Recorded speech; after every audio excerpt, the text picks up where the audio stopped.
Normally I wouldn't make a video like this, but I find this story fascinating. So let's take all a moment of silence to feel bad for the millionaire homeowners that are feeling broke.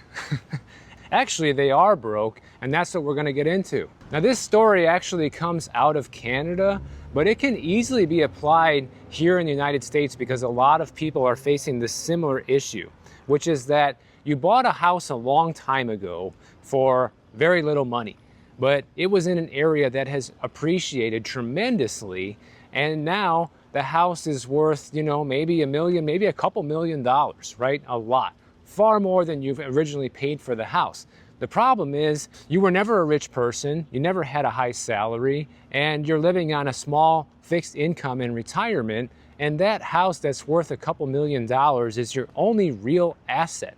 So you are basically broke, but because of your house, you're essentially rich. But it leads to a problem that a lot of people find themselves in when they're in this situation, which is that the only way to use that house to basically fuel your retirement is to tap the equity in some way or another. And there is no option that's actually cheap. And how this all begins is that usually it starts off with somebody who stretched their budget to buy a house to begin with, and they justify that stretching of the budget with the expectation of building wealth through home equity. And that is where this whole lie of the American dream comes in, right? And even financial experts will tell you that it's better to be a homeowner than a renter because if nothing else, if you save zero for retirement, at least you'll have that home. And if it's paid off when you retire, then you'll have an asset. You'll have something to pull money from, which is true, but it comes with a lot of catches and caveats. Because here's the thing, if you were to save for retirement using the traditional method, you have a 401k or Roth IRAs, different accounts like that, then you can essentially build up a lot of this money tax-free. And when you make withdrawals in retirement, depending on the account, the withdrawals are 100% tax-free because you already paid the tax. Or in the case of like a 401k, you do still have a tax to pay, but chances are you'll be in a lower income bracket than when you were working, and you'll pay a much lower rate of tax than you would have otherwise. Also, this money is liquid. You can convert that money in a Roth IRA or a 401k into cash in your checking account in a matter of just a couple of days. With home equity, it's not that simple. So this is what you call poor millionaire homeowners, people that have a lot of equity and not much of anything else. In fact, in Toronto, because this is where this story comes from, there's about 7,000 people who are 65 and older with poverty level incomes and homes that are worth more than $1 million. And what happens is a lot of people, they retire and they starts off okay, they're collecting a Social Security check, they're getting money out of their 401k, but then they realize that they're running out of savings faster than they thought, and now they look to their home for how can I extend this? How do I get more money out of this place? Obviously, selling is the easiest thing to do. That's how you can easily cash out all of the equity, but then that puts you in a new position of where am I going to live? How much is it going to cost in the new place? And am I going to be able to afford that? You could be living in a house with no mortgage right now and just paying your property taxes and insurance that maybe add up to $500, $800, even say $1,000 a month, and then you move out and now you got to rent a place for $2,000 a month or maybe even more depending on the area. So you could easily double your living expenses if you have to move. So that might not be an option for some. But here's the thing, if you want to pull any equity out of that house, it's going to come at a cost, and that cost is going to be interest. That's why they have things like reverse mortgages or HELOCs or home equity lines of credit, things like that. Those are instruments that allow you to borrow against your home and pull some of that equity out, but it comes at a cost. But if you're retired and you're living on a very low poverty level income, some of those options are not going to be available to you because lenders are not going to give you a home equity loan or a home equity line of credit if you don't have sufficient income to back up that loan. Because yes, the house is used as collateral, but ideally they're lending you that money so you can pay back the loan, not so they have to foreclose on the house one day to get the money back. That's like the last resort. That's not what lenders want to do. And the only thing you really could do is, if you're already anticipating this problem and you're coming up on retirement, is you could get a home equity loan or a home equity line of credit before you retire, and then retire, and now you have that money. But the thing is, those are expensive sources of money. You know, with a HELOC today, you could be paying anywhere between 7 and 9%. And once you retire, you might have a hard time making those payments when they're due. And here's the problem with this method of using your house in retirement to essentially live off of, is you're eventually going to reach a level where the interest payments are unsustainably high. You're going to get to a point where you actually cannot afford to make the payments because you're on a fixed income, and you still got to pay for the other stuff. Still got to pay for your insurance. Still got to pay for your groceries, your basic living expenses, etc. Also, you can only pull out a certain amount of equity depending on what the lender approves. It's not like you can pull out 100%. Even if your house is paid off free and clear, no lender is going to borrow you 100% of what the house is worth. It's going to be a percentage. So really the only option that a lot of senior citizens are left with who are in this scenario is a reverse mortgage. And the problem with reverse mortgages is that they are also another expensive form of borrowing. And they come with a lot of caveats and requirements in order to keep your property up to a certain standard. And if you don't, they can foreclose on your property even if you're making the payments. So it comes with risk. Now, you could just kind of borrow as you need it. You don't have to do a full-on reverse mortgage of your property. You could just borrow maybe 20% of the equity if you think that's going to get you by for enough time, and then maybe revisit borrowing more eventually if you need to. That will keep your interest costs down and preserve some of the equity, especially if you're planning on passing that asset down to a loved one when you pass away. But really, the lesson that people should learn from a situation like this is the following. When you're looking at buying a home today, you never want to be house poor. You never want to put yourself in a situation where you're basically throwing your entire net worth into that house and having no money left over saved for retirement, because it can come back to bite you in the end. Like, some people do this on purpose, but it doesn't work out too well. Even when you have a substantial amount of equity built up, like in this case, like over $1 million, borrowing that money doesn't come cheaply, and it also puts you in a position where you didn't plan properly and you're kind of just stuck with whatever you have left, right? You're stuck with your savings plus the value of your home, and once that dries up, you're dead broke. And this is how people can essentially be a millionaire on paper, but be dead broke within a decade of retirement.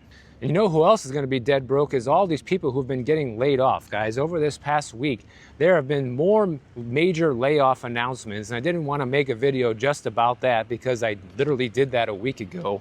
But this is worth talking about because Nissan, they just announced that they are going to be cutting 20,000 jobs, and that's a lot of people losing a high-paying job. Nissan reported a quarterly loss of over $4.5 billion just in the first quarter of 2025. Now, the lucky thing for these Nissan employees is they're not going to lose their job right away. This is going to be a layoff over the next 4 years between now and 2028. But that's just the plan right now. You know, if things get worse for Nissan, they could accelerate that layoff at any given time. That's just what they're saying at the moment. But you got to remember, Nissan's a company that's already been laying people off. You know, back in November last year, they cut 9,000 jobs. And so far this year in 2025, the stock has lost about 25% of its value. So things aren't looking too good for Nissan at the moment. Microsoft, they're another one. They just announced that they're going to be laying off more than 6,000 employees, which is 3% of its workforce.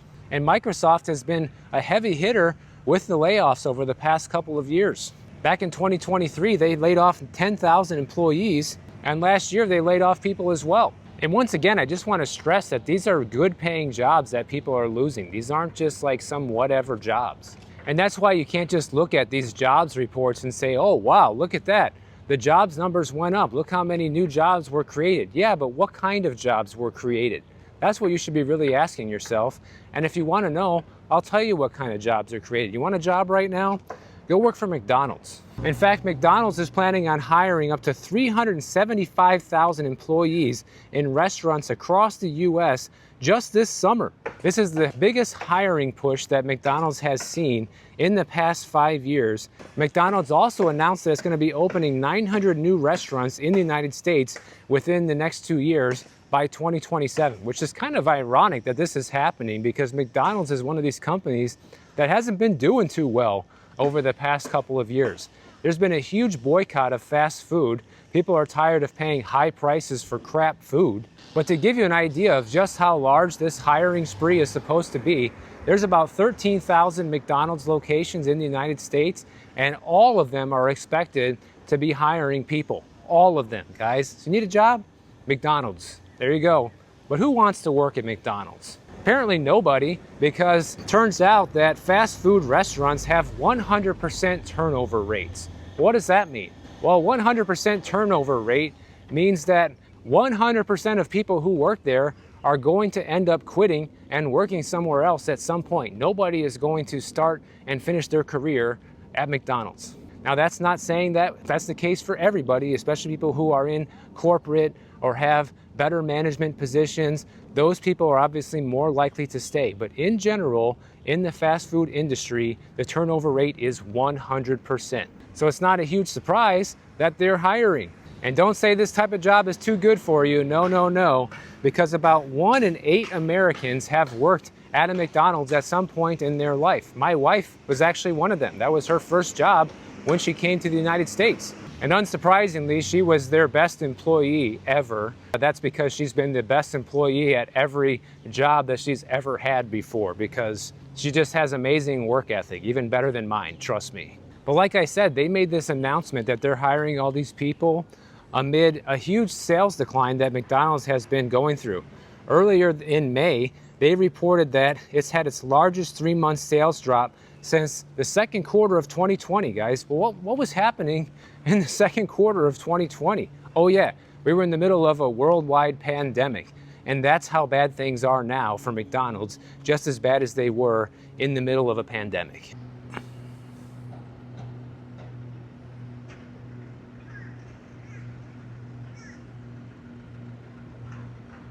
And by the way, if you want to get a better job than working at McDonald's, I have a new company that I partnered with, CourseCareers. They will actually walk you through step by step getting a much better job in today's economy and actually show you which jobs are the ones to go for, because a lot of people are not hiring. So if you want a better job than McDonald's, I recommend checking out CourseCareers. I have the link down below.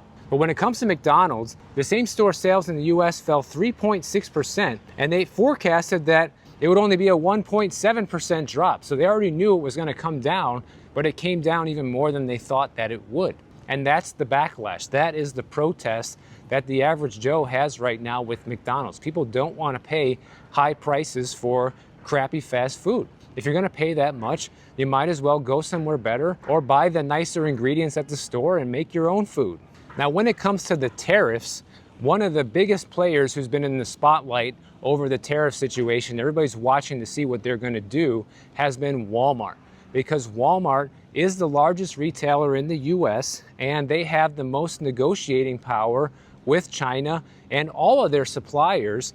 And when I previously talked about this, Walmart has been pressuring their Chinese suppliers to basically absorb all of the tariffs. And when we talked about that, it looked like that probably wasn't going to happen. It's probably going to be a mixture of both. Probably the supplier will absorb part of it, and Walmart will absorb part of it, and whatever the rest of it they don't want to absorb, they're going to pass along to their customers. Well, Walmart just came out and announced that that's exactly what they're going to do. Walmart's chief financial officer just came out this week and said that they plan to raise prices this month and early this summer, passing along some of the cost as tariff-effective merchandise hits the store shelves. This is not a shocker. Everybody should have expected to see this one coming if you've been following my channel anyways. And he even said that, sales at Walmart have been strong and have actually been steadily on the rise in the latest quarter, but the full effect of the tariffs hasn't hit the shoppers yet, but that's what's going to happen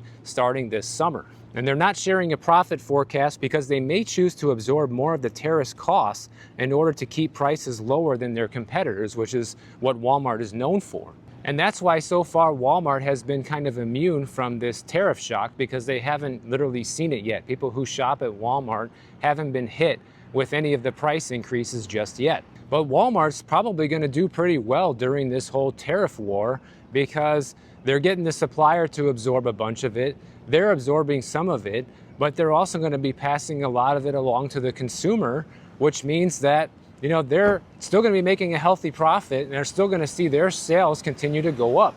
But people are starting to shop more cautiously. People are trying to save money any way as possible, and that's why Walmart is actually benefiting from this as well, because as more people leave shopping at more expensive stores like Target, they're moving over to stores like Walmart, trying to save a few dollars here and there where they can. Walmart even just said on Thursday this week that more high-income households in the US chose Walmart for their retailer of choice for buying groceries because of its low price store brand and rollbacks or the temporary deals. So I have no doubt that Walmart is going to fare well in this situation, because people need most of the stuff that they buy at Walmart. A lot of the stuff is essentials, it's groceries, it's household supplies, all of the extra goodies that people don't really need. Yeah, do they need to buy that? No. But Walmart can get by just fine without selling those items. And if you do want to buy them, they can pass along that extra expensive tariff onto you. But let me know what you guys see. I personally don't shop at Walmart because the closest Walmart is pretty far away from where I live, and I just have no desire to go there. I'd rather just buy the same things I can buy online and have them shipped to my door. But if you are a regular shopper at Walmart, keep an eye on the prices, guys. Let us know what you see over the next few months, because they just announced they are going to be raising prices. And if you're a regular and you buy more or less the same things there monthly, then you're probably going to notice an increase in certain things. So keep track of it and let us know what you see. And if you enjoyed this video, make sure you subscribe to the channel. And if you don't want to wait for my next video to come out, check out this one on the screen right over here, and I'll see you in the next one.